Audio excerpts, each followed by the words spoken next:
Hari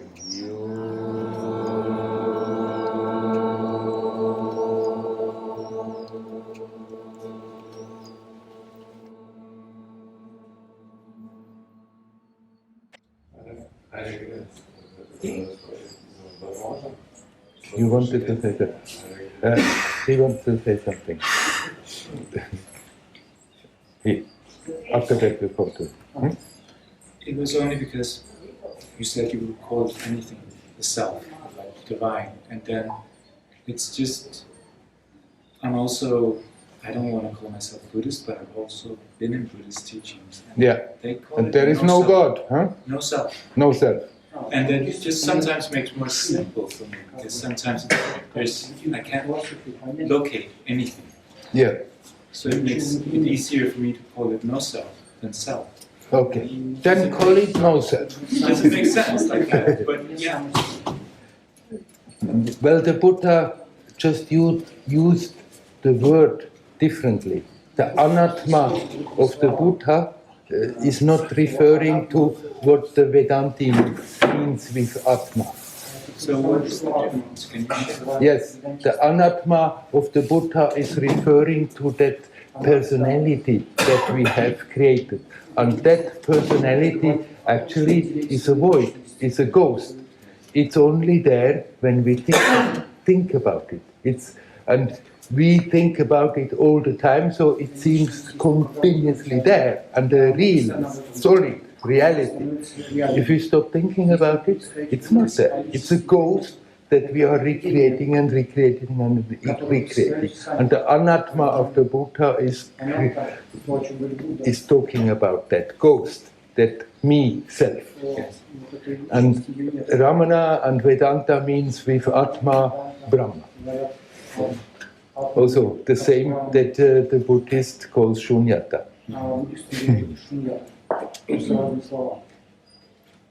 So there is not a contradiction except the words, and the words are never telling the truth.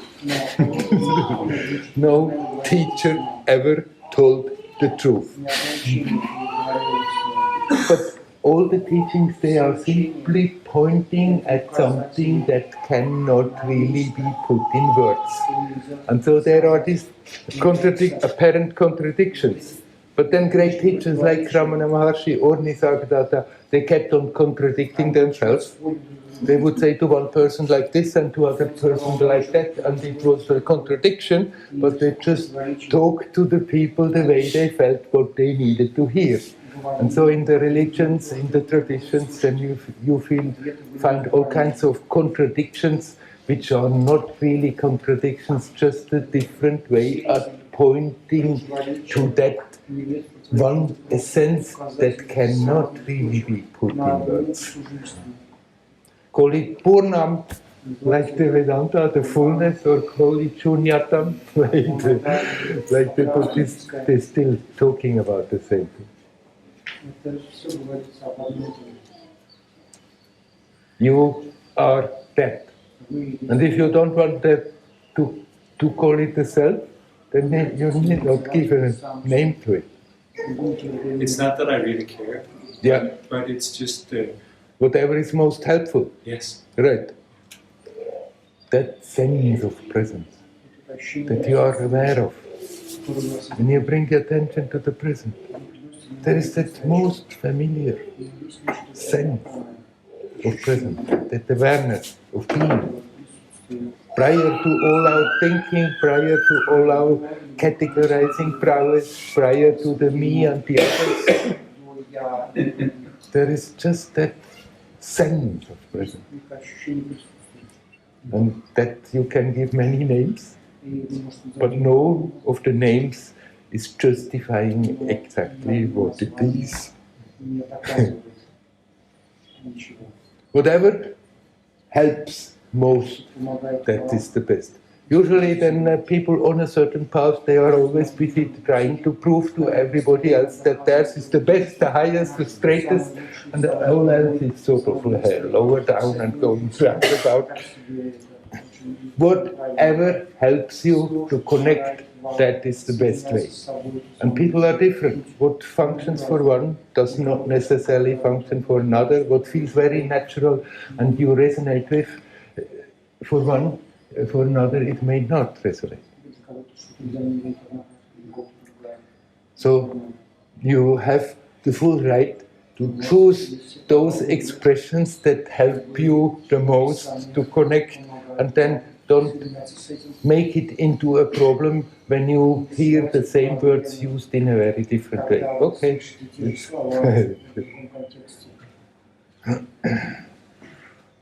Yes, you wanted to say something.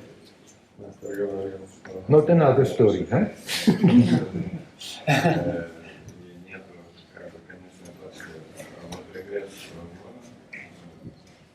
He was speaking that our consciousness will expanding endlessly, but is it possible regress from this state coming back to human mind? There is a momentary possibility that we are squeezing consciousness into a contraction. Everybody is doing that when we are acting disharmoniously. When we are holding on to that me, and think only for that personality and creating that wall inside me, outside the others, trying to squeeze always my little benefits out, then we are actually contracting consciousness. And contracting consciousness is always painful. That makes us suffer. Because consciousness, if we leave it in peace, naturally is expansive. We don't have to somehow do something to expand the experience. We just have to learn to become aware what we are doing all the time to prevent it, and then learn not to do that. So it's possible that you're experiencing more expansion, but then out of old habit that has not been resolved, that your attention is again pressed back in the starting the trouble again. Temporary. Not permanent.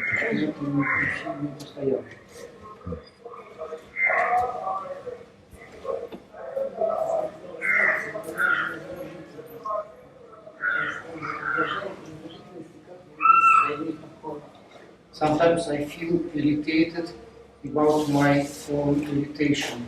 A lot of irritation. So how to work with it? Right.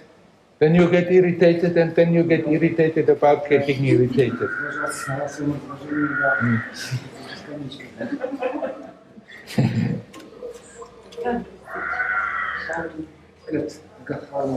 Yes. Doesn't mean that you have now to think, okay, cannot do anything, that's how I am, I'm a victim of that. But at the same time, try not to get irritated when you are irritated. Accept, okay, that habit is there. And then you can put that sankalpa, that intent in the current. I want to detach from that habit of getting irritated so easily. And you may decide, okay, next time this happens, go into control. Situation comes back, there we go again. And then, when you see it, oh, okay, got me again, but right now, you can let it go. What is usually happening when something happens and we are getting irritated, it's not just that moment. After that we go and sit in our corner and we keep on getting irritated about it. And how could a fellow say like this? And then next time I'm going to... And even if you lose it in the situation, внимание, After that, when you see, I'm still, situation is gone, but I'm still doing it, I'm still holding on to, there eventually you become aware, oh, there I'm going again. And there you can step back. No need of telling, oh my God, again it got me and I'm not good, and doesn't help you. You're just in the story again. But okay, the habit is there, the force is there, got me, but right now I'm stepping a step back. And then just watch, you may not be able to control your feeling of irritation. Then don't mind. Okay, sit there, feel irritated consciously and see what it is doing to your experience right now. See what it is doing to your body, see what it is doing to you energetically, and relax. Already by watching then the manifestation of the feeling irritation and not more hanging on to the situation that brought it about, already you are detaching. And then if you see what it is doing to your experience right now physically, energetically, and you relax, then the habit of holding on to that irritation instead of getting strengthened again is already getting a little bit less. So do that consequently every time this happens. Even if you completely lose it in the situation after that, when you become aware, then work on it. And if you do so, you will catch yourself earlier and earlier and earlier, and eventually you will have the freedom in the situation itself.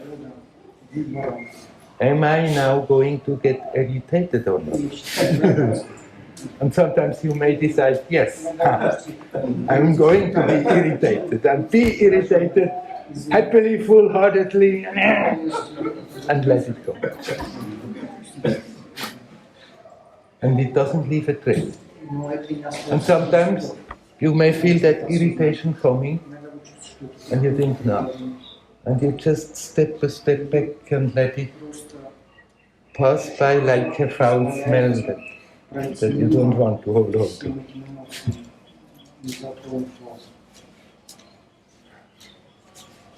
Habits are having their own momentum. If we have been functioning in a certain way for a long time and doing it a lot, this has its own momentum.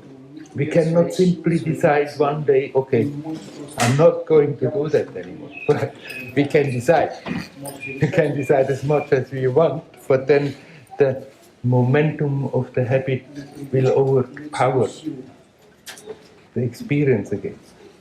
But you need not be disappointed because of that. Every time then when you see it, you can step out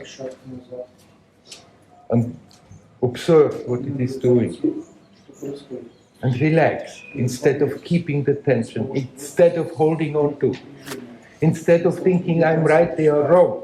It doesn't matter whether you are right or you are wrong.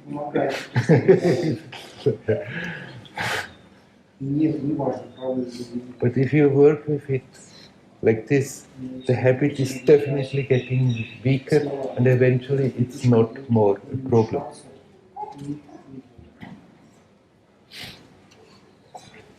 Yes?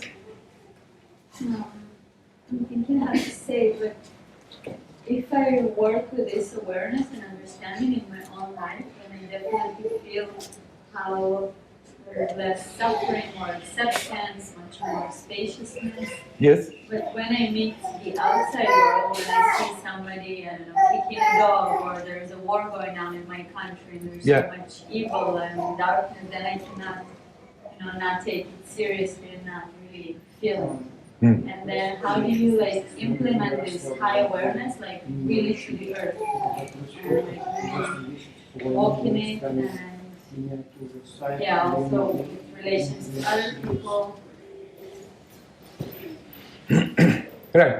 Your understanding of your own mechanisms, psychological mechanisms, can help you to let them go and be less and less harmed by it. But then, what to do when you see people hurting each other? What to do when you see people creating pain? What to do when you see people suffering?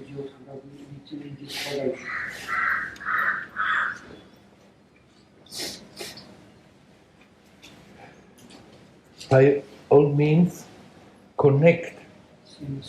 Need not withdraw your connection. Connect with somebody in pain, but then at the same time, you connect with yourself. You connect with that aspect in you that is not affected by it. It's not that when somebody feels suffering, and then we go and suffer also, that we are helping them. We're just bringing more suffering into the story. But if at the same time you can feel living beings' pain, and at the same time you are aware there is that aspect in you, there is that aspect in them, there is that aspect in everybody that is not affected by it, then in that connection you are making with the suffering being, something very beautiful can flow over from you to that being that gets nourished and helped, whether they are aware of it or not. So there's a lot. I mean, you have at present endless possibilities to worry when you look what's going on in the world.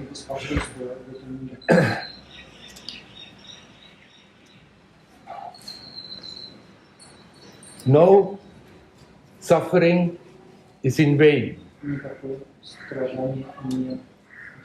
Everybody who is suffering is at the same time harnessing something very precious, even if they are not aware of it.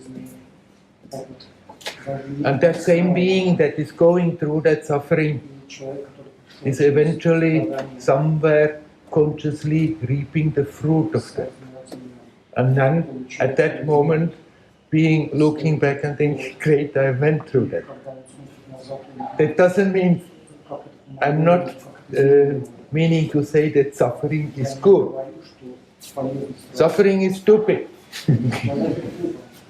And not necessary, except if people keep on identifying with their petty little self and acting from that perspective instead of letting that go and coming back to their natural self, suffering is inevitable. In our personal story, if we refuse to be honest with ourselves, if we refuse to see what we are doing, if we refuse to see that actually I'm creating my own suffering, and then learn not to do that anymore, then we keep on and on and on suffering. And that is also not for nothing, but it need not be like this. And like that, you can also see the suffering in the world. You can see what people do, how they are misfunctioning. But also be aware, also in them, there is that aspect that is not affected. There is that aspect in you, and you make that your home and look from that perspective at the world, and then you become aware this whole damn story is not as real as it appears. It's a momentary, temporary story. We are playing a role for some time to learn, to grow, to collect experience. And if we do that harmoniously and wisely, it can be very playful and joyous and creative. And if we somehow refuse to do so, then there will be pain for ourselves and those around. And as long as most of the people refuse to wake up, refuse to see how much they are controlled from bad forces, and just go along with it, and then the suffering will be there, but at least you don't suffer seeing the suffering. If you suffer because you see the suffering, you just add more suffering to the world. But if you see the suffering and you are aware that actually that which counts is not affected, it's ever pure, in that innocent purity, in that innocent beauty. If you connect with that, then you are not suffering, and you are bringing something very beautiful, creative into this world that can help it, that process can help that process to advance a bit easier, a bit faster, that this present situation, which is so full of destruction and pain, can go away and give way to something more harmonious and beautiful, which it eventually will. But each one of us can contribute. And if you are just desperate because of what we are seeing, if you are just angry because of what we are seeing, then we are actually feeding that side which we don't want. But if you learn to connect with your own essence, if you fill your being with light, then you become like a lighthouse in the darkness. And your own light will be full of joy and playfulness, and you radiate that and you help the whole world best by being yourself. If at the same time you feel you need to do things, do things. But what is much more important, if you feel that somehow you want to contribute to reduce the suffering, then change that one source of suffering where you really can do something, that is our own mind. And be yourself, and radiate. And then that is the greatest help that you can give to the world.